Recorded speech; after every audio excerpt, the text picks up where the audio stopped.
Hola chicos, ¿cómo están? Vamos a estudiar hoy día la teoría de conjuntos, sus propiedades, representación.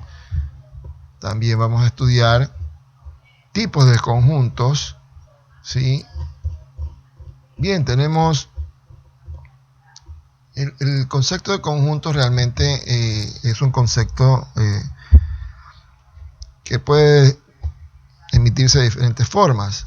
Es decir, realmente no hay un concepto para la noción de conjunto, pero sí podemos tener una idea de lo que es un conjunto. Un conjunto se lo identifica básicamente como la reunión o agrupación de varios términos que se llaman elementos, ¿sí?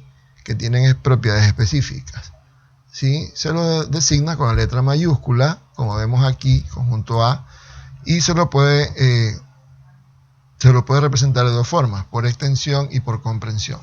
Por extensión, cuando hacemos un listado entre llaves de los elementos de ese conjunto, por aquí tenemos, por ejemplo, el conjunto A y sus elementos A, E, I, O, U. Tiene 5 elementos, ¿sí? Y el primer elemento es A, el segundo E, el tercero I, el cuarto O y el quinto U. ¿Sí? Estos A, E, I, O, U son elementos de este conjunto A. También se lo puede representar por medio del tema por comprensión, ¿no? Por comprensión sería cuando emitimos un criterio, ¿sí? O una propiedad específica de los elementos de ese conjunto. Por ejemplo, aquí tenemos el conjunto A, cuyos elementos son todas las X, tal que X, ¿sí? Es una vocal, ¿sí? Entonces, si X es una vocal, obviamente serían A, E, I, O, U. 5 elementos, las vocales son 5. A, E, I, O, U. Bien, ¿cómo podemos representar un conjunto? Un conjunto se lo puede representar, ¿sí? Por medio de los diagramas de Venn. Diagramas de Venn son este tipo de figuras, básicamente circulatorias, ovaladas, ¿sí? Donde se pueden representar los conjuntos. Aquí tenemos el conjunto A, cuyos elementos son 1, 2, 3, 4 y 5. El conjunto B, cuyos elementos son 4, 5, 6, 7 y 8. Cada uno de estos dos conjuntos tiene 5 elementos, pero nos damos cuenta que hay dos elementos en el conjunto A que coinciden o son los mismos, ¿sí? De dos elementos del conjunto B, es decir, el 4 y el 5. Se repiten, ¿sí? Entonces, eso quiere decir que tienen dos elementos en común, ¿listo? Es decir, que están tanto en el conjunto A como en el conjunto B. O en otras palabras, pertenecen tanto al conjunto A como al conjunto B, ¿sí? Tenemos también la idea del conjunto universo. El conjunto universo es, por decir, todo el conjunto mayor donde se pueden agrupar ciertos elementos de alguna característica específica. Por ejemplo, aquí tenemos el conjunto universo y tenemos dentro de ese conjunto universo dos conjuntos pequeños, el conjunto A y el conjunto B, que están entrelazados entre sí, justamente los dos conjuntos que vimos como el ejemplo anterior, donde tenemos el conjunto A en rojo, 1, 2, 3, 4 y 5, el conjunto B tiene sus elementos 4, 5, 6 y 7. ¿Dónde se ubican los elementos que son comunes? Es decir, los elementos que se entrelazan entre ellos, aquí justamente donde está la parte central, 4 y 5. Podemos decir entonces que el conjunto A es un subconjunto del conjunto universo y también el conjunto B es un subconjunto del conjunto universo. ¿Listo? Se simboliza con esta C alargada, ¿sí? ¿Qué significa subconjunto? ¿Qué es un subconjunto? O sea, subconjunto significa que es parte de un conjunto más grande, de un conjunto, es decir, el conjunto universo. ¿Listo? Si nosotros aquí, por ejemplo, graficamos este conjunto adicionalmente, el conjunto C, llamémosle ese conjunto el conjunto C, ¿sí? Entonces, ese conjunto C también sería un subconjunto, en cambio aquí del conjunto A. Sería un subconjunto del conjunto A porque está dentro del conjunto A o sus elementos también pertenecen al conjunto A. Bien, seguimos. Ahora, los tipos de conjuntos que existen son 4 principalmente: los finitos, conjunto infinito, conjunto unitario y conjunto vacío. ¿Sí? El conjunto finito son aquellos conjuntos que se pueden contar o que en otras palabras tienen principio y tienen fin. ¿Sí? Por comprensión colocamos aquí el conjunto A cuyos elementos son tales que pertenecen al conjunto de los números naturales, pero que están entre el 1 y el 6. Es decir, aquí hay un conjunto bien definido y sus elementos son desde el 1 hasta el 6. 1, 2, 3, 4, 5, 6.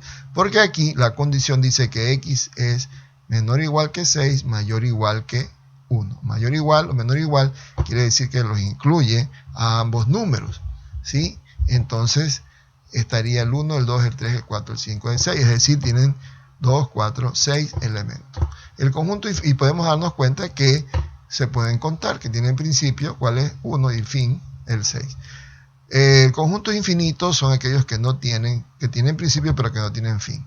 Si por ejemplo tenemos el conjunto A cuyos elementos son tales que pertenecen al conjunto de los números naturales, ¿sí? Y que X es par. Entonces serían todos los números pares naturales, 2, 4, 6, 8, 10 y de ahí hasta el más infinito. Por eso es que este conjunto es infinito, porque tiene principio, empieza en el 2, después 4, 6, 8 y así sucesivamente, y nunca se terminará de contar, ¿sí?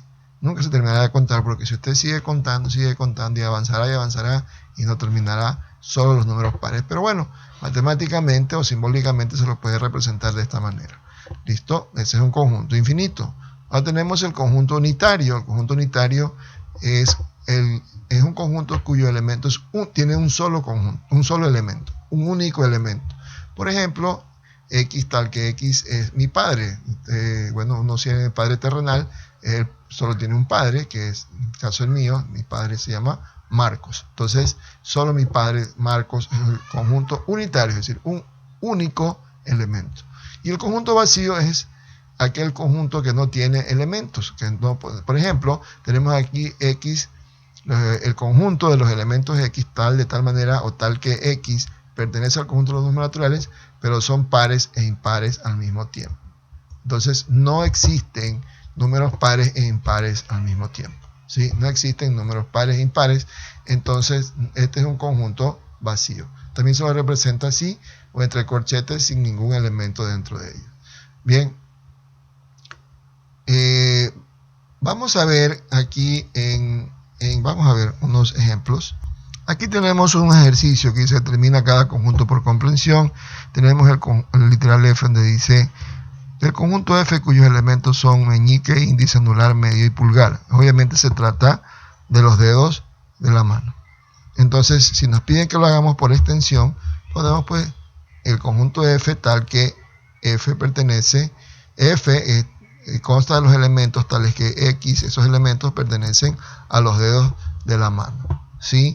Veamos otro ejemplo. Este H es un conjunto vacío. Podemos poner, por ejemplo, el conjunto H, ¿sí? X cuyos X pertenecen a las personas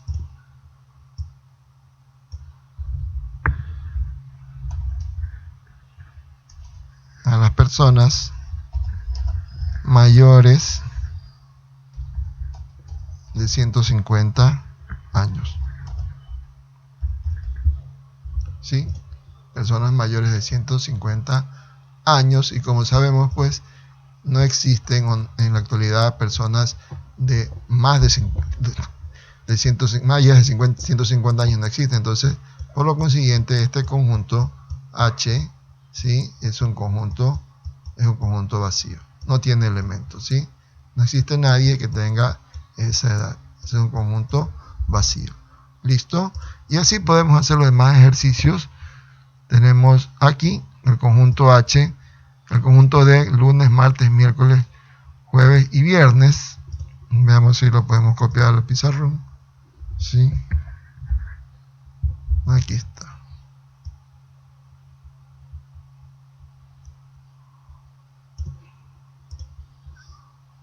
¿Sí? Ahí tenemos.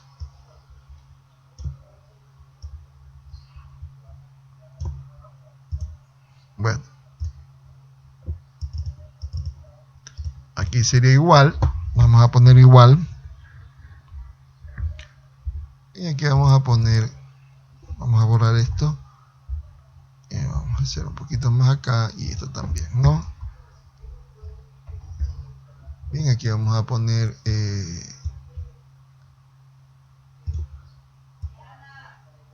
la llave,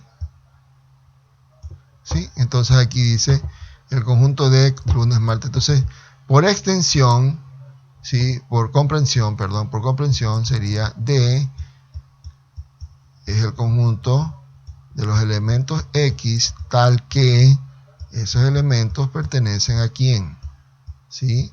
A los días de la semana, ¿sí? Los días de la semana, ¿ok? ¿Sí? Los días de la semana. Perfecto. Ese sería el conjunto por comprensión, ¿sí? ¿Listo? El conjunto de todos los elementos X, tales que ese elemento X pertenecen a los días de la semana. Bien, chicos, eso ha sido todo. Espero que haya sido de utilidad y de bendición este tutorial. Nos veremos en una próxima ocasión. Recuerde que Dios está siempre delante de todo. Dios es primero en todo. Así que pidámosle sabiduría a Dios para seguir adelante con nuestros estudios. Bendiciones.